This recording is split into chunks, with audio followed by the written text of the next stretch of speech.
अस्सलाम वालेकुम जी, कैसे हैं आप सब लोग। उम्मीद करती हूँ ठीक होंगे। मैं डॉक्टर ज़ोबिया।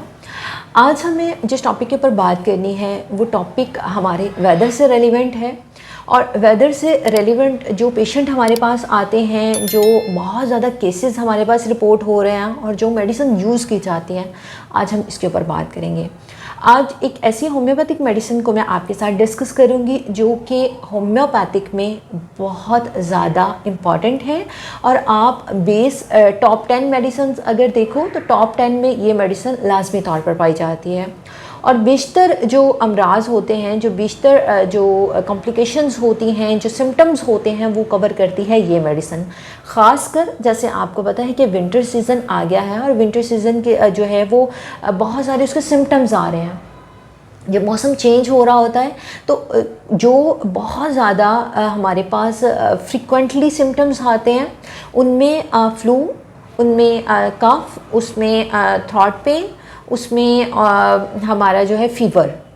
तो ये जो 3-4 कॉम्प्लिकेशंस हैं बहुत ज़्यादा आती हैं।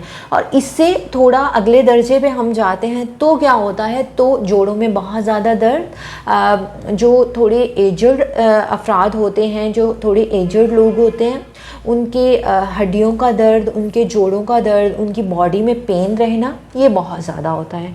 तो इसके ऊपर आज हम डिस्कशन करेंगे। आज हमने किस मेडिसिन को जो है वो डिस्कस करना है, वो मेडिसिन है रेस्टॉक्स। रेस्टॉक्स एक ऐसी होम्योपैथिक मेडिसिन है जो कि होम्योपैथिक में बहुत ज़्यादा इम्पॉर्टेंट है। हमारे पास जब पेशेंट आता है उसकी बहुत सारी ऐसे सिम्टम्स होती हैं, ख़ासकर जब पेशेंट इस टाइम पे आता है जब मौसम चेंज हो रहा होता है, जब सर्दियों की तरफ मौसम जा रहा होता है, तो इसमें बहुत सारी ऐसे सिम्टम्स होती हैं जो कि रेस्टॉक्स कवर कर देती है। ठीक है, तो जैसे मैंने आपको पहले बताया कि अगर तो किसी को बहुत ज़्यादा स्नीजिंग हो रही है, अगर किसी को कफ हो रही है, किसी को फीवर हो गया है, किसी के गले में बहुत ज़्यादा दर्द है और इसकी वजह ख़ासकर मौसम की सर्दी बनी है, यानी कि बहुत सर्द मौसम बना है, या फिर मौसम जब चेंज हो रहा होता है बहुत ज़्यादा ठंडी हवा चल रही होती है वो है, या फिर बारिश में भीगा है, या वैसे भीगने से उसकी ये तकलीफ़ है, उसमें इजाफा हो रहा है, तो ऐसे पेशेंट के लिए रेस्टॉक्स बहुत बेस्ट मेडिसिन है। बाज़ दफ़ा जब होम्योपैथिक मेडिसिन को हम पढ़ रहे होते हैं तो हमें बहुत सारी मिलती जुलती सिम्टम्स नज़र आ रही होती हैं। जैसा कि मैं आपको 2-4 मेडिसिन के, जैसे एकोनाइट हो गया, बेलाडोना हो गया, ब्रायोनिया हो गया, रेस्टॉक्स हो गया, ये 4 ऐसी मेडिसिन हैं जिनकी सिम्टम्स आपस में बहुत ज़्यादा मिलती जुलती हैं, बहुत ज़्यादा मुश्तरक होती हैं, लेकिन इसको एक दूसरे से डिफ्रेंशिएट कैसे किया जा सकता है, वो कुछ पॉइंट्स ऐसे होते हैं जो पर्टिकुलर उस एक स्पेसिफिक मेडिसिन के होते हैं। जैसे रेस्टॉक्स के बारे में अगर बात की जाए कि आपके पास अगर कोई पेशेंट ऐसा आता है जिसको फ्लू है, जिसको कफ है, जिसको फीवर हुआ है और जिसके बॉडी में बहुत ज़्यादा पेन हो रहा है, लेकिन वो कहता है कि जब मैं बैठा होता हूँ या मैं रेस्ट पे होता हूँ उस टाइम इस पेन में इजाफा हो रहा होता है, जब मैं कोई वर्किंग कर रहा होता हूँ या जब मैं चल फिर रहा होता हूँ, चलने फिरने से इसमें थोड़ी कमी आ रही होती है, या बंदा अपने आप को, वो इंसान अपने आप को थोड़ा नॉर्मल फील कर रहा होता है, लेकिन जैसे ही वो रेस्ट मोड पे होता है तो उसकी ये कॉम्प्लिकेशन जो है इसमें इजाफा हो रहा होता है। तो ऐसे पेशेंट को आप रेस्टॉक्स दे सकते हैं।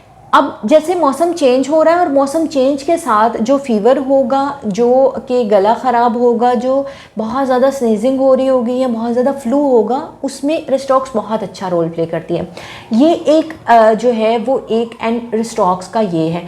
सेकंड, अगर हम इसकी सिम्टम्स को देखते हैं, सेकंड हमने जिस प्रॉब्लम के ऊपर बात करनी है वो है ऑस्टियो आर्थराइटिस या फिर रूमेटॉइड आर्थराइटिस।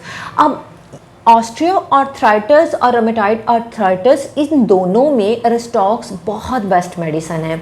यानी कि अगर कोई ऐसा पेशेंट है, कोई ऐसा मरीज़ आपके पास आया जिसकी जोड़ों में दर्द हो रही है, यानी कि अगर उसकी उंगलियां हैं तो उंगलियों के जॉइंट्स दर्द हो रहे हैं, उसके हाथों के जॉइंट्स दर्द हो रहे हैं, उसकी टांगों के, नी के, उसके पैरों के, मतलब उसके जॉइंट्स में बहुत ज़्यादा पेन हो रही है, तो क्या होता है, तो भी आप रेस्टॉक्स दे सकते हैं। ऐसे पेशेंट के लिए रेस्टॉक्स बहुत बेस्ट मेडिसिन है। आर्थराइटिस का जो पेशेंट है उसके लिए रेस्टॉक्स कैसे अच्छी है, और आर्थराइटिस बेसिकली होता क्या है।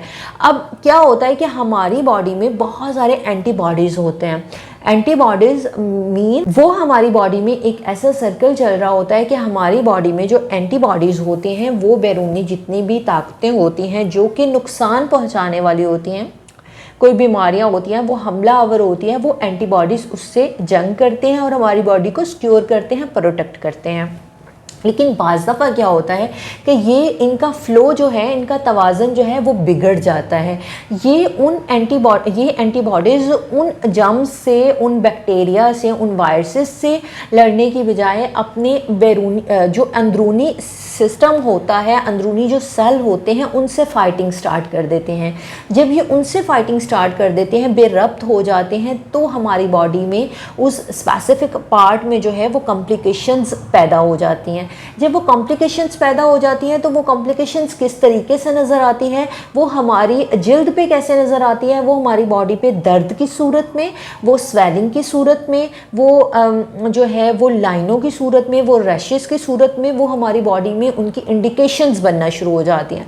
तो आर्थराइटिस के पेशेंट को भी यही प्रॉब्लम होता है कि उनको पेन, जॉइंट पेन स्टार्ट हो जाती है, उनके जॉइंट वो है उसमें स्वेलिंग स्टार्ट हो जाती है और वो ज़्यादा चल फिर नहीं सकते, या जब वो चल फिर रहे होते हैं या बैठ के जब उठते हैं या बैठते हैं तो उनको बहुत शदीद जो है वो दर्द होती है।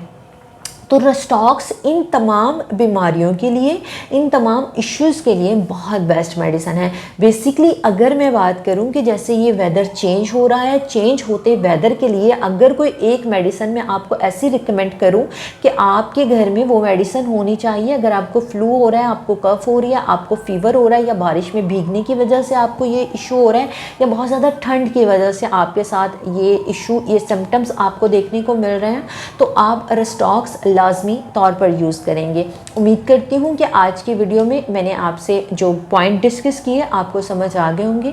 अगर फिर भी कोई ऐसी बात हो जो आप मुझसे पूछना चाहते हो तो आप मुझसे जो है वो रब्ता कर सकते हैं। रब्ता कैसे कर सकते हैं? आप कमेंट सेक्शन में पूछ सकते हैं। इसके साथ साथ मेरे ईमेल एड्रेस पे आप मुझे मेल कर सकते हैं। मेरा जीमेल का जो एड्रेस है वो है hdrzubia93@gmail.com। इसके साथ साथ मेरा फेसबुक अकाउंट है, आप उस पर भी मुझसे रब्ता कर सकते हैं। किसी भी प्रॉब्लम के ऊपर आप अगर कंसल्टेंसी चाहते हो तो आप जो है वो वहाँ पे कांटेक्ट करके आप अपॉइंटमेंट ले सकते हैं। इंशाल्लाह आपसे नेक्स्ट वीडियो में मुलाकात होगी। तब तक के लिए अल्लाह हाफ़िज़।